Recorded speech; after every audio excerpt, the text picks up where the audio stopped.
My name is Olivia Torres, and I'm 38 years old. Last Christmas Eve, my mother forced me to eat dinner on the porch in 30-degree weather, while my family celebrated inside, toasting to my failures with champagne that cost more than my weekly salary. She said I was too poor to sit at her table, that my janitor uniform might contaminate the other guests. But when a $100 million Powerball ticket fell from my torn pocket onto her Italian marble floor, she dove for it like her life depended on it, claiming it was hers because it touched her property. The sound she made when she discovered I'd already cashed it 3 weeks earlier and donated $90 million to charity is something I'll never forget. Before we continue, please take a moment to like and subscribe, but only if you genuinely enjoy this story. I'd love to know where you're watching from and what time it is in your corner of the world. This is the story of how poverty taught me something that $100 million confirmed. Money doesn't change people. It just reveals who they really are. 5 years ago, I was CEO of a tech startup called Next Gen Solutions. We developed software for small businesses, and I'd invested everything, my savings, my 401k, even borrowed against my condo. When the company collapsed after a major client defaulted, I lost $500,000 overnight. The bankruptcy papers were signed in the same building where I now mop floors every night from 6 p.m. to 2 a.m. Yes, I'm a janitor in my own former office building. Every evening, I push my cart past the corner suite on the 15th floor, Suite 1520, where I once made decisions that affected 40 employees. Now I empty the trash cans of executives half my age who don't even look up when I enter. The nameplate on that door reads, Harrison Tech Ventures now, but I still remember when it said, Olivia Torres, Chief Executive Officer. My mother, Margaret, never let me forget this fall from grace. You had everything, she'd say at every family gathering, her voice carrying across crowded rooms, and you threw it all away on some ridiculous dream. She'd turn to whoever was listening, cousins, aunts, family friends, and add, thank God Daniel has a better head for business. Daniel, my younger brother who's failed at 6 different ventures and currently owes $300,000 to various creditors, including some particularly unforgiving ones who call at all hours. But in Mother's eyes, he's still the golden child who just needs one more chance to prove himself. The difference between us? He never fell from anywhere because he never climbed in the first place. Every night as I clean those offices, I think about second chances and who deserves them. Sometimes the universe has its own way of answering that question. The Torres family fortune was built by my grandmother Eleanor, who started with a small bakery in 1962 and turned it into a chain of 30 stores before selling to a national corporation. My mother Margaret rode those coattails her entire career, landing a position as regional bank director purely through family connections. She retired at 60 with a full pension and a $2 million house in Westchester, the one she inherited from my grandfather, not earned herself. The house itself is a monument to inherited wealth. 7 bedrooms, Italian marble imported in the 70s, a swimming pool that hasn't been used in a decade. Every Christmas, she fills it with relatives who come to pay homage and jockey for position in her will. She's made it clear she has $5 million to leave behind, though Grandma Eleanor, still sharp at 85, controls the real family fortune, an estate worth nearly $20 million that Margaret assumes will pass to her eventually. Just last week, Daniel called me at 2 a.m., drunk and desperate. Sis, I need 50 grand by Friday or they're going to break my legs. Mom already gave me some, but I need more. I could hear slot machines in the background. When I told him I didn't have it, he laughed bitterly. Right, the janitor sister. I forgot. Maybe you can mop up my blood when they're done with me. The next morning, Mother called to berate me for refusing to help family. She'd given him another $50,000 from her retirement account, his 8th loan this year. At least Daniel tries, she said. He takes risks. You just gave up. I said nothing. I'd learned long ago that defending myself only gave her more ammunition. 3 weeks before Christmas, I was cleaning the executive bathroom on the 15th floor when I found a crumpled dollar bill behind the toilet. Most people would have thrown it away. It was damp and disgusting. But minimum wage teaches you that every dollar counts. I smoothed it out, dried it with paper towels, and decided to buy a Powerball ticket on my way home. The jackpot was at $100 million. Why not? I bought the ticket at the same bodega where I get my coffee every morning at 5 a.m. before my shift. Sam, the owner, joked as he printed it, "When you win, don't forget us little people." We both laughed. He didn't know I was one of the little people now. 3 days later, alone in the janitor's supply closet that serves as my break room, I checked the numbers on my phone. Then I checked them again and again.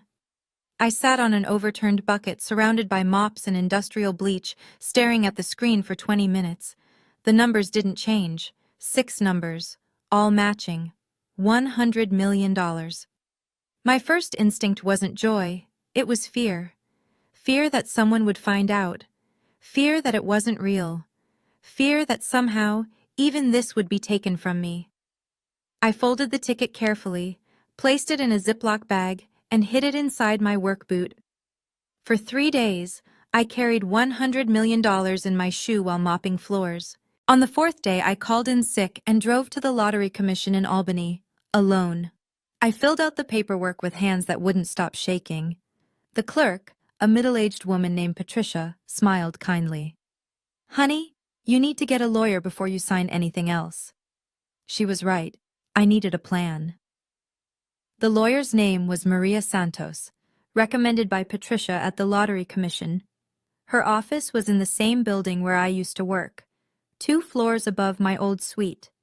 As I sat in her leather chair, she explained my options: lump sum versus annuity, tax implications, and most importantly, how to claim the prize quietly. "I want to set up a trust," I told her. "An irrevocable charitable trust for $90 million of the after-tax amount." She raised an eyebrow. "That's generous. You'll only have about $10 million left for yourself after taxes and the donation." "It's enough," I said. "The foundation will help women who've failed at business get second chances.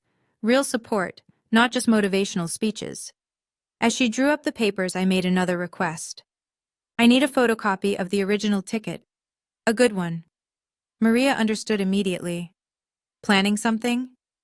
"Just a family Christmas dinner." Over the next 2 weeks, I executed everything quietly. The ticket was validated, the money transferred, the Second Chances Foundation established with me as director.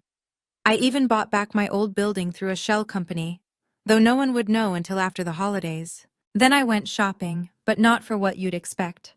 At Goodwill, I found the perfect outfit: a pilled sweater that might have been burgundy once, polyester pants with a subtle stain on the knee, and shoes with separated soles. I looked at myself in the thrift store mirror and smiled. Perfect. The morning of Christmas Eve, I tucked the photocopied ticket into the pocket of that old sweater. The real ticket was already with the Lottery Commission, processed and paid. But Margaret didn't need to know that. Not yet. I arrived at Mother's house at 4 p.m. sharp on Christmas Eve, parking my 10-year-old Honda behind Daniel's new Mercedes S-Class, the one Mother had co-signed for last month. Through the tall windows, I could see the family already gathered. 30 relatives in their holiday finest, champagne flutes catching the light from the crystal chandelier. My cousin Jennifer spotted me first as I walked up the circular driveway. She was posing for a selfie with her new $40,000 Hermes Birkin bag, a 35 centimeter in rouge casaque that she'd been bragging about on Instagram for weeks. "Olivia," she called out with false cheer, then stopped mid-smile when she saw my outfit. "Oh, is that what you're wearing?" The foyer was marble and money, filled with the sound of forced laughter and real jewelry. My Aunt Patricia's Van Cleef & Arpels necklace caught the light as she turned away from me. Uncle Robert, Jennifer's husband, checked his Patek Philippe and muttered something about the help arriving. "Olivia," Mother's voice cut through the chatter like a blade through silk. She stood at the top of the stairs in a St. John suit that cost more than I made in 2 months. "What are you wearing?" "My best clean clothes," I said simply. The room went quiet. Someone, I think it was Jennifer's daughter, whispered, "The janitor is here." Not quietly enough. Mother descended the stairs slowly, each click of her Louboutin heels a small judgment. "Well," she said, looking me up and down, "I suppose we should be grateful you came at all." She turned to the room. "Everyone, Olivia has graced us with her presence." No one met my eyes. Daniel, standing by the bar in his new Armani suit, raised his glass in mock salute and mouthed, "Merry Christmas, sis." The dining room was set for 31 people, but there were only 30 chairs. Mother had used the Waterford crystal and the Francis Worcester silver, place settings worth $500 each, inherited from Grandma Eleanor. Every seat had a hand-calligraphed place card. Mine was nowhere to be seen. "Oh," Mother said with practiced surprise, "I must have miscounted." "Well, Olivia, you don't mind, do you? Perhaps you'd be more comfortable on the porch. It's enclosed, and the heater works, mostly." Daniel laughed, already 3 whiskeys in. "Hey, at least you're used to eating alone, right? All those night shifts?" He turned to our cousin Marcus. "She eats dinner at 3 a.m. in a supply closet. This is probably an upgrade." Jennifer had her phone out, live streaming to her 5,000 followers. "Family Christmas at the Torres estate," she chirped. "So blessed to be here with successful, accomplished people." The camera panned across the table, deliberately skipping over me. From the living room, I noticed Grandma Eleanor watching silently from her wheelchair.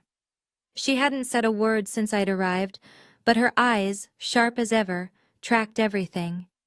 "There's a folding table on the porch," Mother continued, guiding me toward the French doors, "and I'll have someone bring you a plate.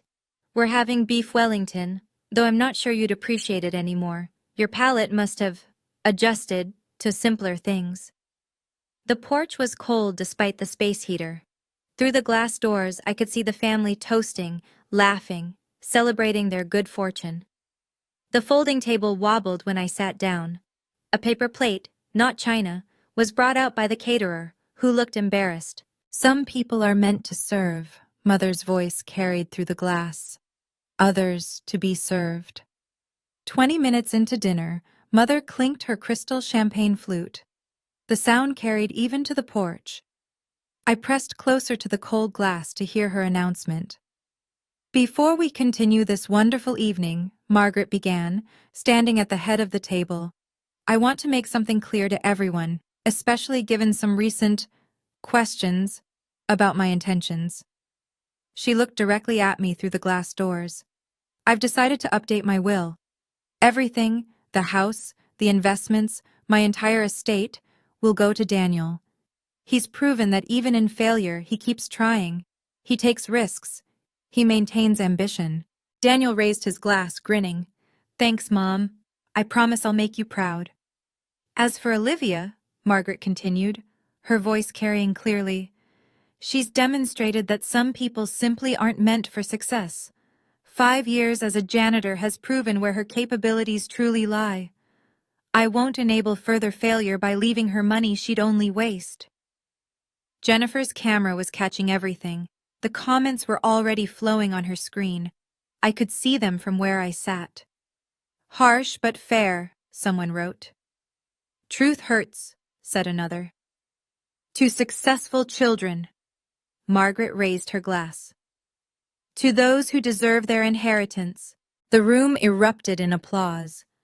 Through the window, I saw Uncle Robert pat Daniel's back. Aunt Patricia whispered something to her daughter about cautionary tales. Even the caterers exchanged glances. Only Grandma Eleanor remained still, her weathered hands folded in her lap, saying nothing. My plate had gone cold, congealed gravy over meat I hadn't touched. The December wind rattled the loose porch windows. Inside, warm and golden, my family celebrated my exclusion with vintage champagne that cost more than my weekly salary. I smiled for the first time all evening. I sat alone on that cold porch for another 30 minutes, watching my family through the glass like they were a television show about people I'd never met. The space heater sputtered and died. My breath became visible in small puffs. The congealed Wellington looked like something from a crime scene. Inside, they'd moved on to dessert. Mother's famous trifle served in baccarat crystal bowls. Daniel was telling a story about his latest investment opportunity, his hands moving wildly, whiskey sloshing dangerously close to Aunt Patricia's white cashmere dress. Jennifer had switched from live streaming to taking photos of everyone's jewelry, zooming in on watches and rings for her luxury lifestyle Instagram. I pulled out my phone and scrolled through my bank app one last time. The number was still there. $62,000 after taxes. The Second Chances Foundation account showed $90,000 ready to deploy. My old office building's deed was in my name as of yesterday. Everything was in place. Through the window, I watched Mother hold court, basking in the admiration of relatives who wanted her money. She caught me looking and made a shooing gesture, like I was a stray cat begging for scraps. That's when I knew. The moment had come. I stood slowly, my joints stiff from the cold. The folding chair scraped against the concrete, an ugly sound that somehow felt appropriate. I picked up my untouched plate, the fancy food now looking like garbage, and walked to the French doors. Inside, the warm air hit me like a slap. Conversation stopped mid-sentence. 30 pairs of eyes turned to track my movement across the dining room toward the kitchen. "Just returning the plate," I said quietly. "Then I'll go." Mother smiled triumphantly. "Running away, as always." Daniel stood up from his chair, swaying slightly. "Hey, while you're up, why don't you clear the rest of the table? You're used to it anyway." He gestured at the dessert plates scattered across the table. "Might as well make yourself useful." A few cousins laughed nervously. Jennifer kept her camera rolling. "Come on, Olivia," Mother added, her voice honeyed with false concern. "At least contribute something to this family gathering. It's the least you can do after eating our food." "Your food?" I asked quietly. "I didn't touch it. It went cold while I sat outside." "Because you chose to be difficult," she snapped. "You could have eaten faster. Time management has never been your strength, hence your current position." Uncle Robert chimed in. "Margaret's right. In the corporate world, we call that inefficiency. It's probably why your company failed." "At least the janitor job prepared you for this," Daniel added, getting bigger laughs now. "Think of it as overtime." I stood in the middle of their dining room, in my Goodwill clothes, surrounded by Waterford and Francis Race silver, while my millionaire relatives laughed at the joke I'd become. The chandelier light caught every piece of jewelry, every designer watch, every symbol of success I supposedly lacked. Jennifer zoomed her camera in on my face. "Getting this?" someone asked her. She nodded eagerly. "I should go," I said, walking toward the foyer where my coat hung, the same threadbare thing I'd worn for 3 years. "Running away," Mother called after me. "Just like you ran from your responsibilities, your debts, your failures. At least have the dignity to help clean up before you slink off." I reached for my coat slowly, my hand fumbling with the pockets. I pulled the coat from the hook, a brown wool thing with pills and a torn lining that I'd bought at Salvation Army 3 years ago. Around me hung the other coats. Mother's $5,000 Max Mara cashmere, Jennifer's Burberry trench, Daniel's new Canada Goose parka. Mine looked like a stain among them. "Thank you for the hospitality," I said, turning to face the room. Everyone had followed me to the foyer to watch the final act of my humiliation. "It's been illuminating." "Hospitality?" Margaret laughed. "You ate on the porch like a—" "Like a what, Mother?" I asked calmly. "Like a servant? Like someone beneath you?" "If the shoe fits," Daniel said. "Or in your case, if the torn shoe fits." He pointed at my separated sole, which had started flapping as I walked. I struggled with my coat, the torn lining catching on my sweater. As I pulled it free, my hand went to the pocket, checking for something. The movement was clumsy, obvious. "Forgetting something?" Jennifer asked. camera still rolling. Your dignity, maybe? Oh wait, you can't forget what you never had. The room erupted in laughter. Even the caterers in the doorway were trying not to smile. Just my... I fumbled more with the pocket. Never mind. This is exactly your problem, Mother said, stepping closer. Disorganized, fumbling, always losing things. No wonder you lost a whole company. I turned toward the door, then stopped. My hand went to my pocket again, patting it, then digging deeper. My expression changed to confusion, then worry. What now? Mother asked, exasperated. Lost your car keys? Though I don't know why you still have that embarrassment of a Honda. No, I pulled my pocket inside out. The lottery ticket fluttered to the marble floor like a dying butterfly. It landed face up, the Powerball logo clearly visible, along with the printed numbers and the date from 3 weeks ago. For a moment, nobody moved. Then Margaret's eyes locked onto the paper, and I watched her pupils dilate as she read the jackpot amount printed at the bottom. $100 million. Jackpot. What? She started, then dropped to her knees faster than I'd ever seen her move. She snatched the ticket with both hands, her St. John's suit stretching dangerously. Powerball! These numbers! These are the winning... That's the winning ticket! Daniel shouted, sobering instantly. Those are the numbers!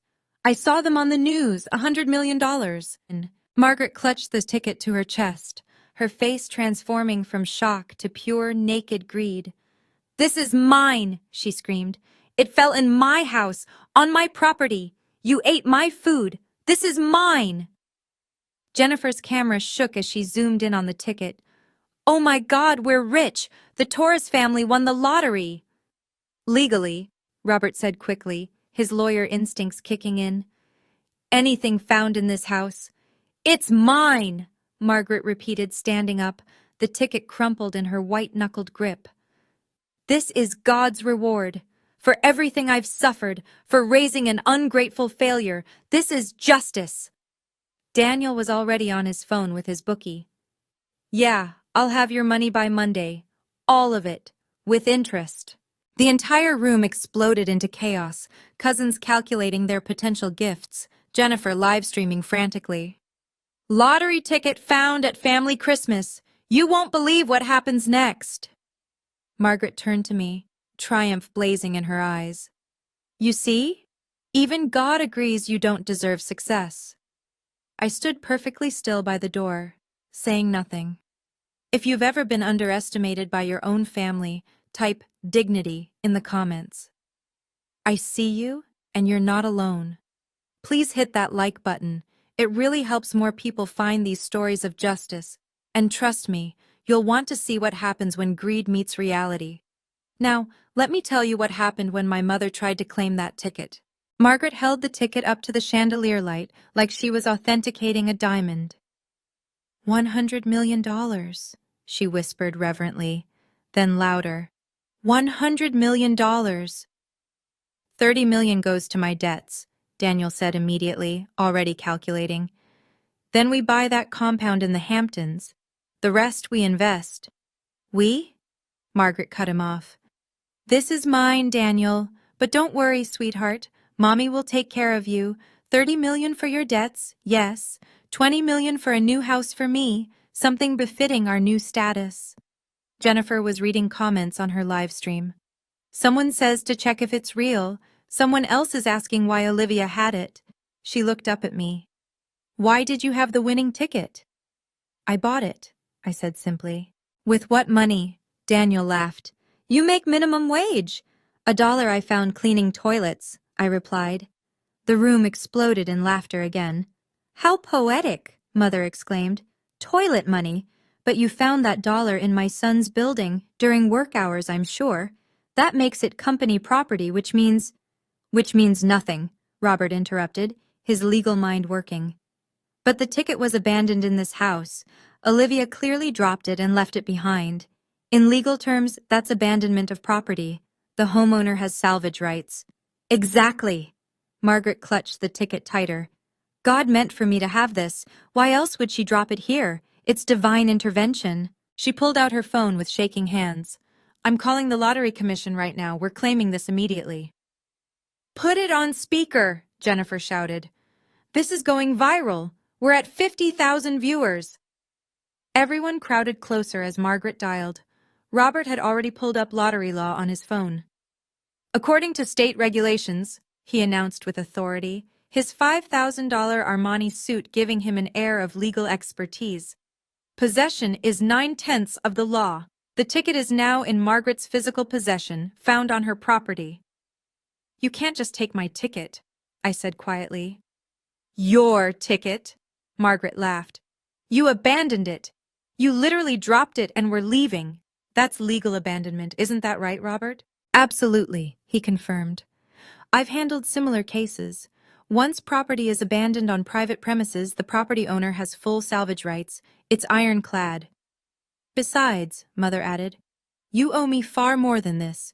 18 years of raising you. College tuition I paid. The loans I gave you for that failed company. Consider this partial repayment. You never gave me loans for my company, I said. Emotional loans, she snapped. Do you know what it cost me socially when you failed? The embarrassment? My friends at the club still whisper about it. This money is compensation for my suffering. Daniel was already planning the celebration party. We'll rent out the Rainbow Room, announce it to everyone, the Torres family come back. We should call the news stations, Jennifer suggested. This is the kind of story they love, from rags to riches. Well, you'll still be in rags, Olivia, but the rest of us... The phone was ringing. Margaret put it on speaker, and the automated lottery commission menu began playing. For winning ticket verification, press 1, the robotic voice said. Margaret pressed 1 with a perfectly manicured nail, her hand trembling with anticipation. Please have your ticket ready, the voice continued.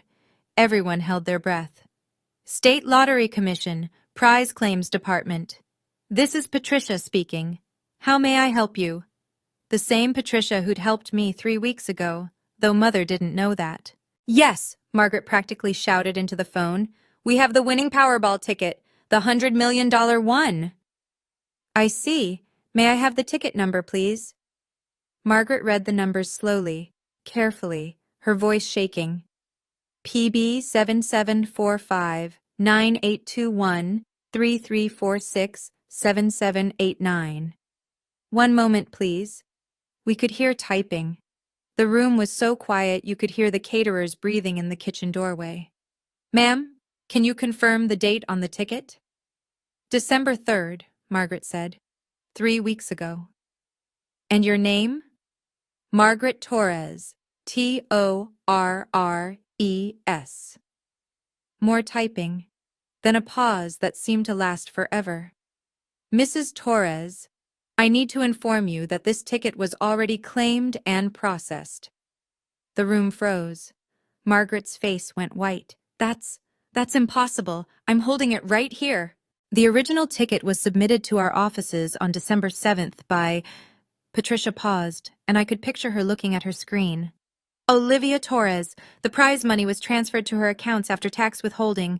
What you're holding must be a photocopy. A photocopy? Margaret screamed. She held the ticket up to the light again, and now, in the bright chandelier glare, you could see it, the slight pixelation, the too perfect whiteness of the paper. But, Daniel stammered, that's fraud. She tricked us. Ma'am, Patricia continued calmly, is there anything else I can help you with? Margaret couldn't speak. The phone slipped from her hand and clattered on the marble floor. Jennifer's livestream chat was exploding with laughing emojis and scammed comments. Everyone turned to look at me. This ticket was claimed 3 weeks ago. Patricia's voice continued from the phone on the floor, now on speaker for all to hear. On December 7th at 2:47 p.m. to be exact, by Olivia Torres, the payment was processed and completed. Margaret's hands were shaking as she picked up the phone. But I have it right here. She dropped it. It's mine. What you have is a photocopy, ma'am. The original ticket is in our vault, as required by law. Is Ms. Olivia Torres there? I can confirm with her if you'd like. I'm here, I said calmly. Ms. Torres, congratulations again on your win. I hope the foundation paperwork went through smoothly. Foundation? Margaret's voice cracked. What foundation? Thank you, Patricia, I said. Everything was processed perfectly. Wonderful. Have a lovely holiday. The line went dead. The room erupted. Daniel lunged for the ticket in Margaret's hand, holding it up to the light. It is a photocopy. Look at the edges. The color's off. You knew, Margaret screamed at me. You came here with a fake ticket. You set us up. I came here with a piece of paper, I said quietly. You're the one who dove for it. You're the one who claimed it was yours. You're the one who called the lottery commission to steal what you thought was my property. Jennifer's phone was going crazy. The viewer count had jumped to 75,000. Comments were flooding in. OMG, the mother got played. Karma is real. This is better than Netflix. Show us proof, Daniel demanded. If you really won, where's the proof? I reached into my other pocket, the one I hadn't fumbled with, and pulled out a folded document. The document was pristine, official, with the State Lottery Commission seal embossed in gold. I unfolded it slowly, letting everyone see the header. Official prize claim receipt. This is my receipt, I said, holding it up. Notarized, witnessed, and signed by 3 state officials. December 7th, 2:47 p.m.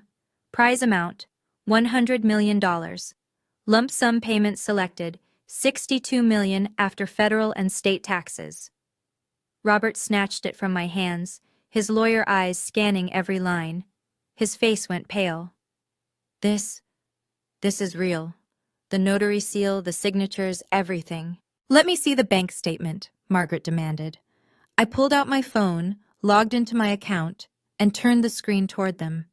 The balance showed 62,847,293.45.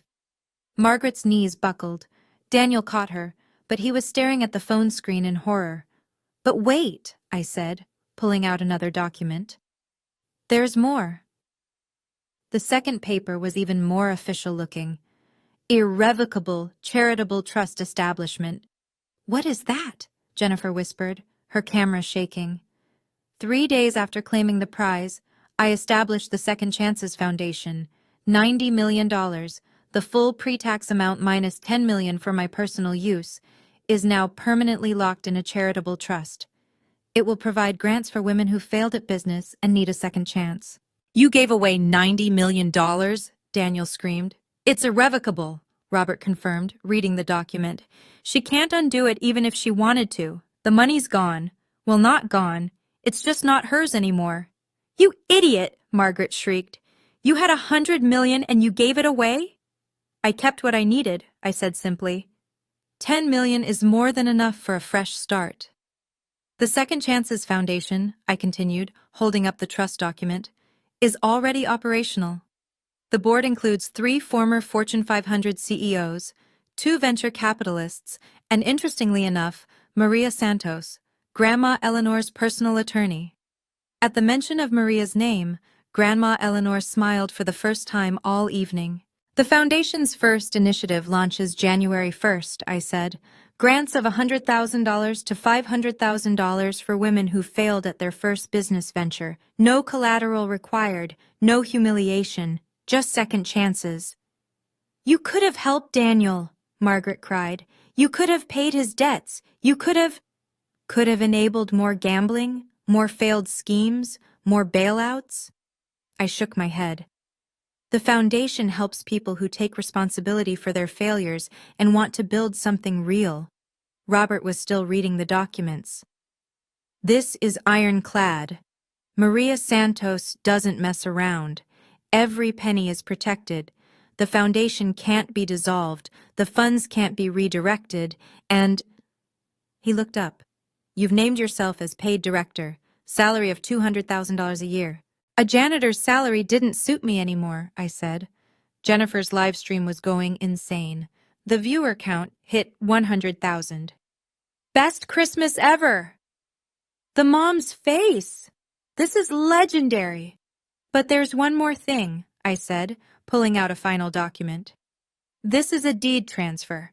As of yesterday, I own the Meridian office building on Fifth Avenue. Daniel's jaw dropped. That's where you work. Where you're a janitor.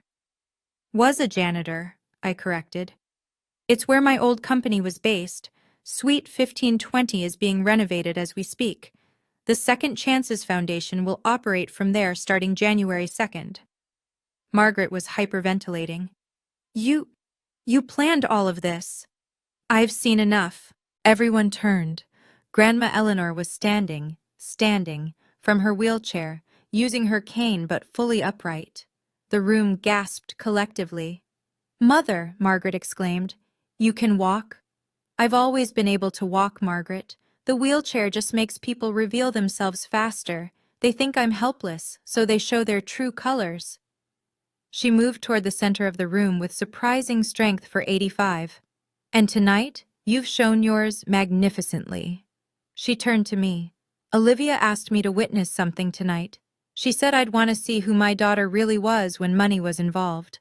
I must say, it exceeded even my worst expectations. Mother, I can explain. Explain what? How you humiliated your own daughter? Made her eat on the porch like a dog? How you dove for money that wasn't yours like a common thief? How you were ready to steal what you thought was her last hope? Eleanor's voice was steel. I've watched you favor Daniel despite his failures, watched you crush Olivia's spirit year after year. She's a janitor, Margaret protested. She was a janitor, Eleanor corrected. After losing everything, she took the only job she could find and worked it with dignity. While you sat in a house you inherited, living off money you didn't earn, judging someone who actually worked for a living. Eleanor pulled out her phone. Maria, are you still on the line? Yes, Mrs. Torres. Maria Santos's voice came through clearly. I've recorded everything as you requested. Good. Please execute the changes to my will immediately. What changes? Margaret's face was white. The $5 million I was leaving you? It's going to Olivia's foundation instead. You can't do this, Margaret screamed.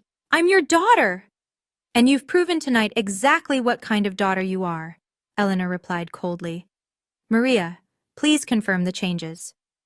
Maria's voice came through the speaker. The codicil to your will has been updated. Margaret Torres is removed as beneficiary.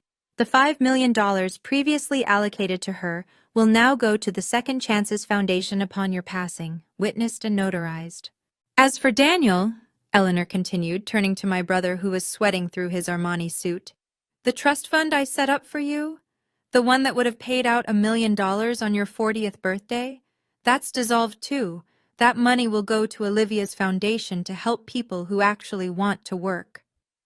Daniel's phone started ringing, then another, all his creditors, somehow knowing their last hope of payment had evaporated. This is insane, Robert protested. You can't just disinherit family. I can, and I have, Eleanor said. I've left provisions for the grandchildren who've shown character. Jennifer, your daughter who whispered about the janitor? Nothing. Marcus who laughed at Olivia's shoes? Nothing. But Olivia who worked with dignity when she had nothing? She doesn't need my money anymore, but she has my respect. The room was in chaos. Jennifer's live stream showed 150,000 viewers now. The comments were brutal. Grandma for president! The mother got destroyed! This is the best karma I've ever seen! Furthermore, Eleanor announced, Margaret, you have 60 days to vacate my house. Your house? Margaret shrieked. You thought you inherited it from your father, but it was always in my name.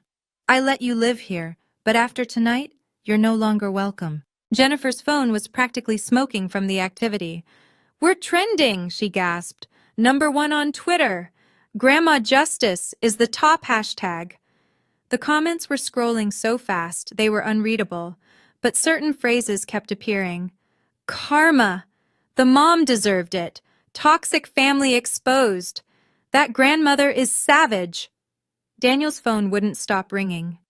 He was declining call after call, but they kept coming. They know, he said, panicked. Somehow they all know I'm not getting any inheritance. Because I told them, Eleanor said calmly. I called your major creditors this afternoon, wanted them to know the well was dry. Amazing how fast word travels in certain circles. You set us up! Margaret screamed at both Eleanor and me. You planned this together. I planned nothing, Eleanor replied. I simply asked to observe my family on Christmas. Olivia suggested I might find it educational. She was right. Uncle Robert was backing toward the door. We should go, Jennifer. We shouldn't be here. But Jennifer couldn't stop filming. 200,000 viewers. This is insane. People are sharing it everywhere. CNN just requested permission to use the footage. Aunt Patricia was already at the coat closet grabbing her fur. Other relatives were following, rats fleeing a sinking ship. Within minutes, half the room had emptied. Cowards, Margaret shouted after them.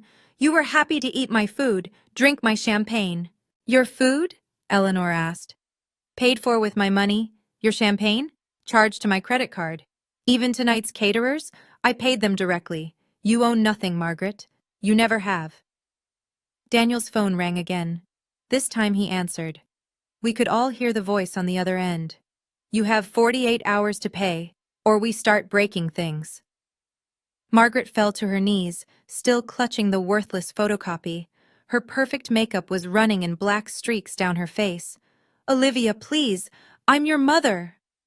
Yes, I said quietly. You are. I raised you, I fed you, I clothed you. With Grandma's money, I pointed out. But I loved you. Did you, when you made me eat on the porch? When you called me a failure in front of everyone? When you announced I wasn't worthy of inheritance? Was that love? She crawled forward, actually crawled, grabbing at my torn shoes. I was trying to motivate you. Tough love. I wanted you to succeed. No, I said, stepping back. You wanted me to fail so you could feel superior. Well, congratulations. I did fail. I lost everything. And in losing everything, I found out who really cared about me. Family helps family, she sobbed. Family doesn't humiliate family. Family doesn't make family eat alone in the cold.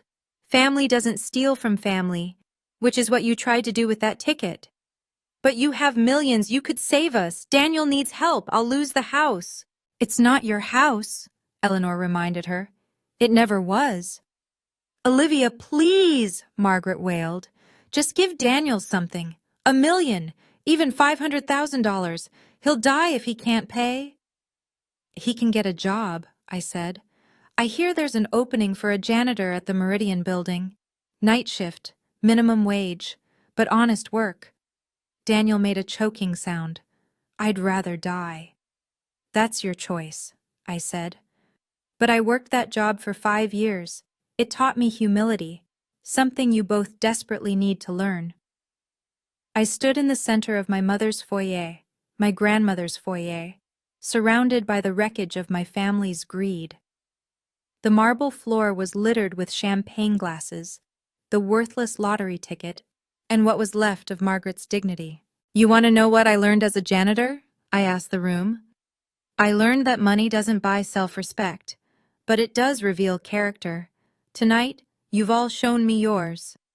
I looked at each remaining relative.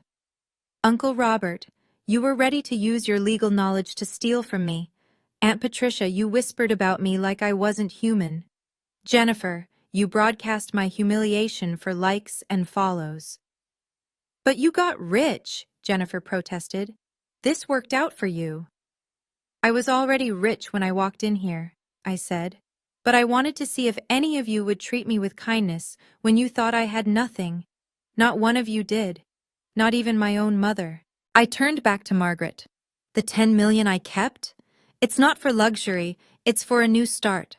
A house that I earned, a car that I bought, a life that's mine, and you'll never be part of it. You're cruel, Margaret spat. Heartless.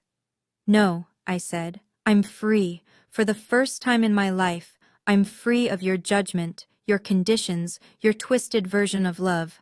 That's worth more than $100 million. I looked at Eleanor.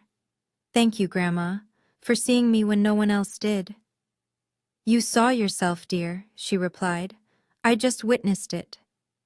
I headed for the door, past the coats, past the shame, past everything that had held me down for 38 years. At the door, I turned back one last time.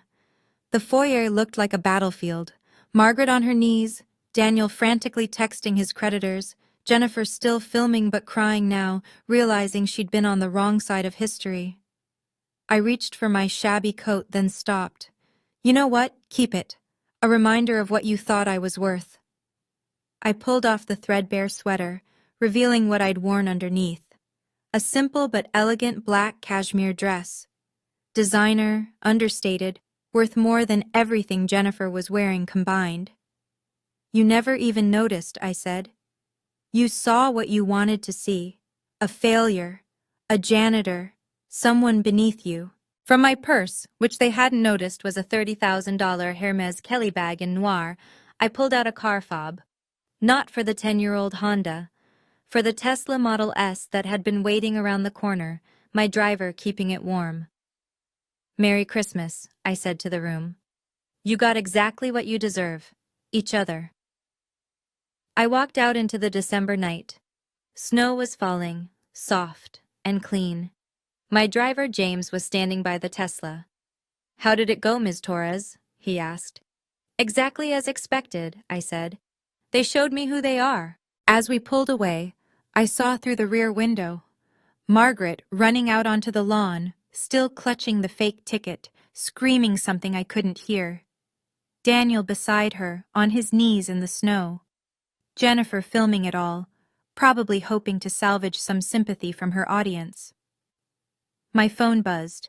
A text from Eleanor. Proud of you, dear. The foundation will change lives.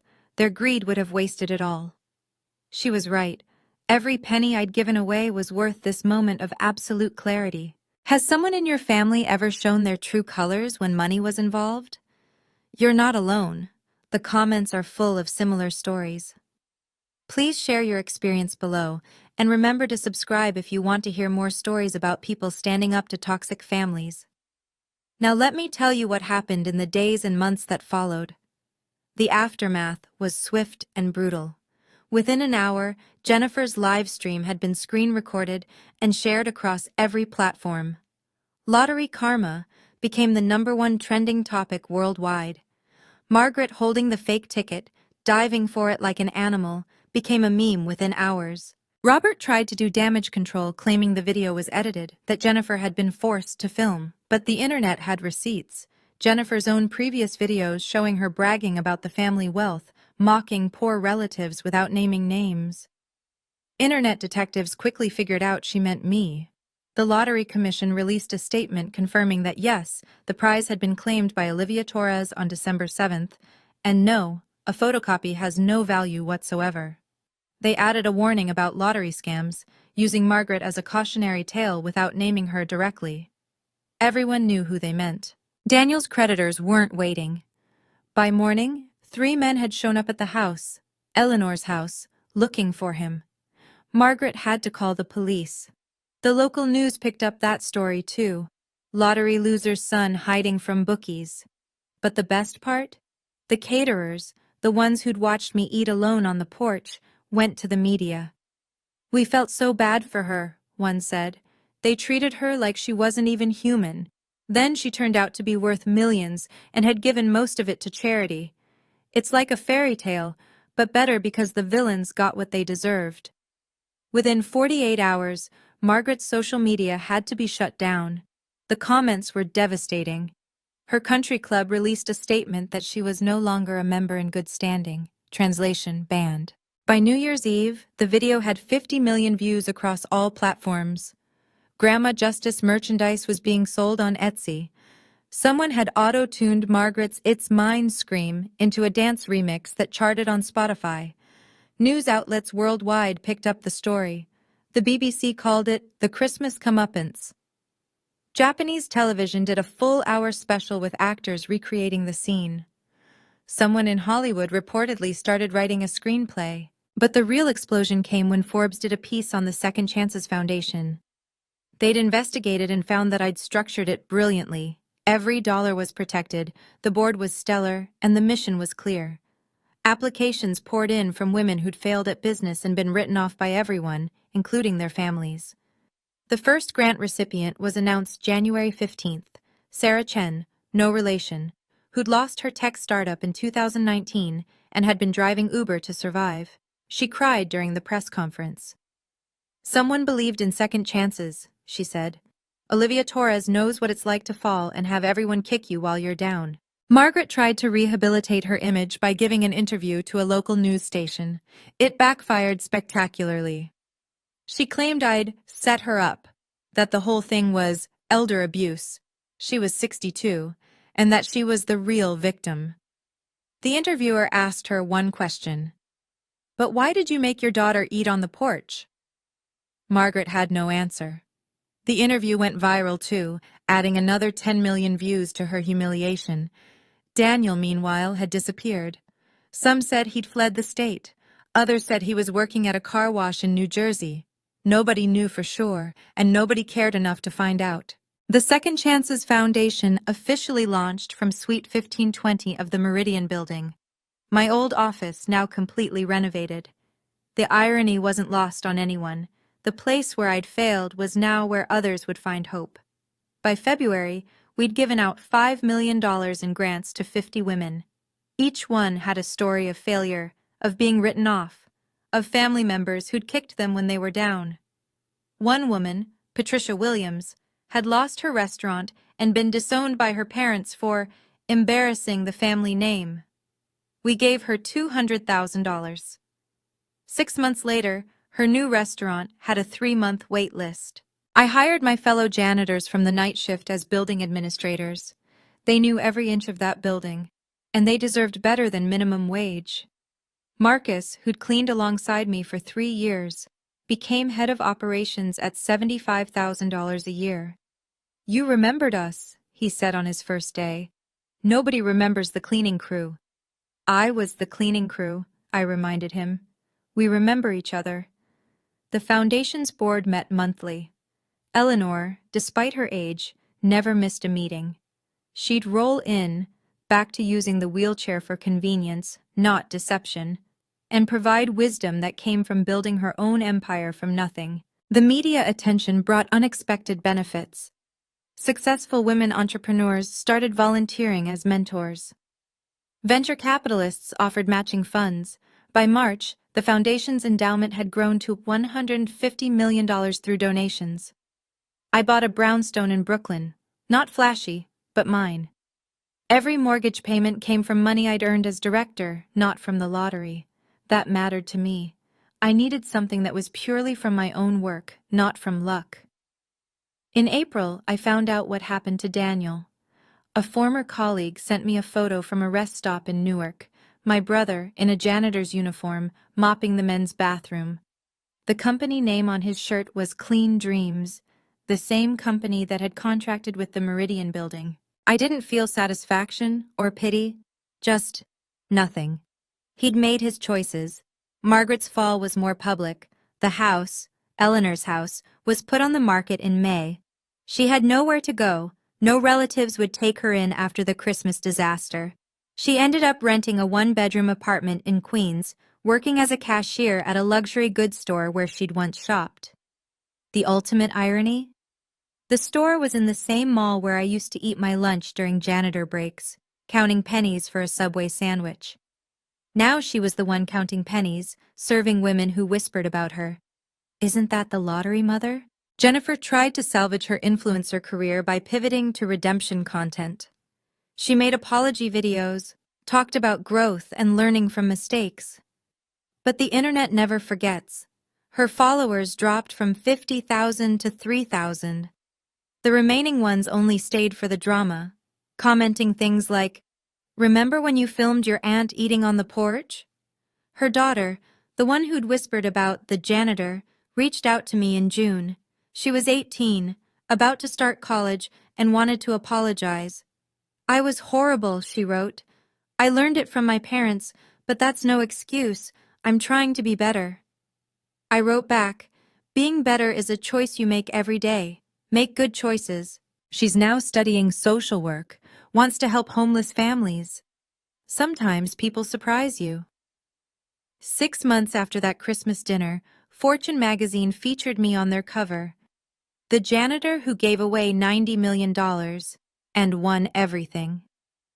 The article detailed how the Second Chances Foundation had already helped 150 women restart their careers, creating over 500 jobs in the process.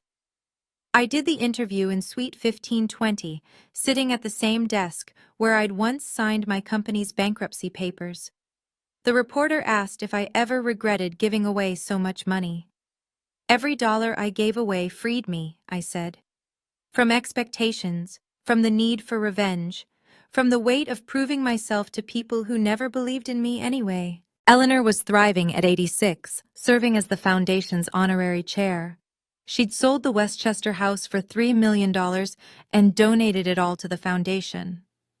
I don't need things, she said. I need purpose. Olivia gave me that.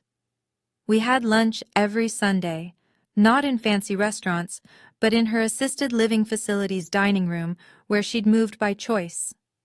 I like being around people who've lived real lives, she said, not parasites waiting for inheritance. The foundation's success stories kept coming.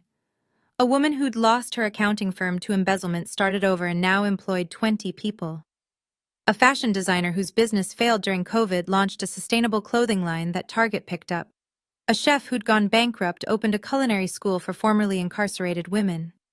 Each success proved what I'd learned during those 5 years as a janitor.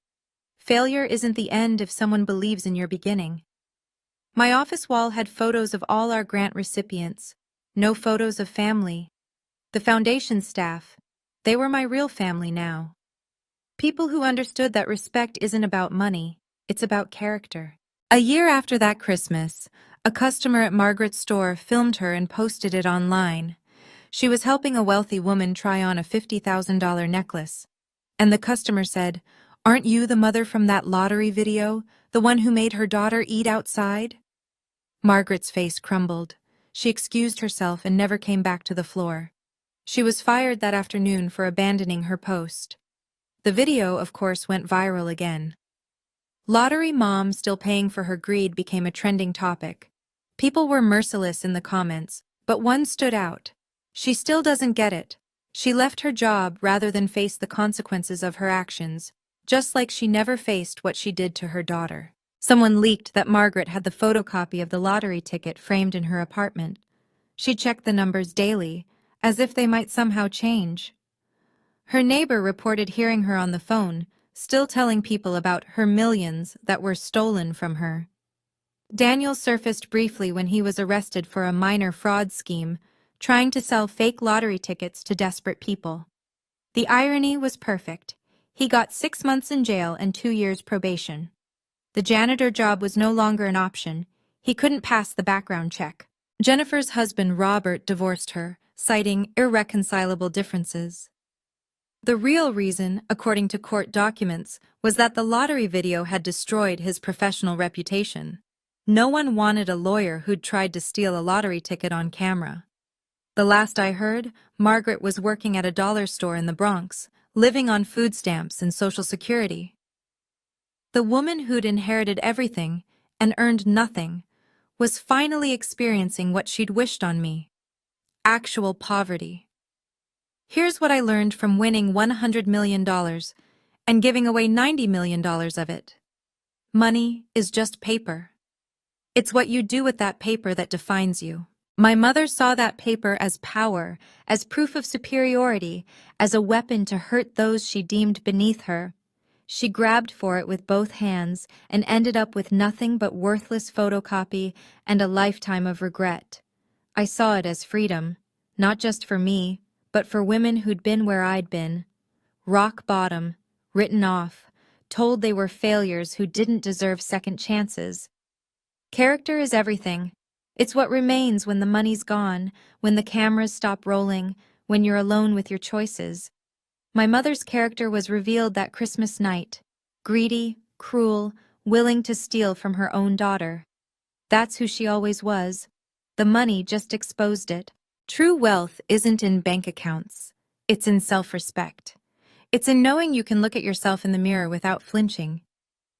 It's in the peace that comes from living with integrity, even when, especially when, no one's watching. Sometimes you need to lose people to find yourself. I lost my family that Christmas, but I found my purpose. The Second Chances Foundation has now helped over 300 women restart their lives. That's 300 families changed, 300 stories rewritten, 300 proofs that failure isn't final. The janitors I worked with for 5 years, they were the first grant recipients. They'd pooled their savings to start a cleaning company that now has contracts with half of Manhattan's office buildings. They named it Dignity Services. I was never poor. I was just surrounded by bankrupt souls who measured worth in dollars instead of character. Now I'm free of them, and that freedom is priceless. Thank you for watching my story. If you've ever been judged by your bank account instead of your character, you're not alone. Please subscribe and hit the notification bell for more stories of underdogs who refused to stay down. Share this with someone who needs to remember their worth isn't measured in dollars. What would you have done with the $100 million? Let me know in the comments below.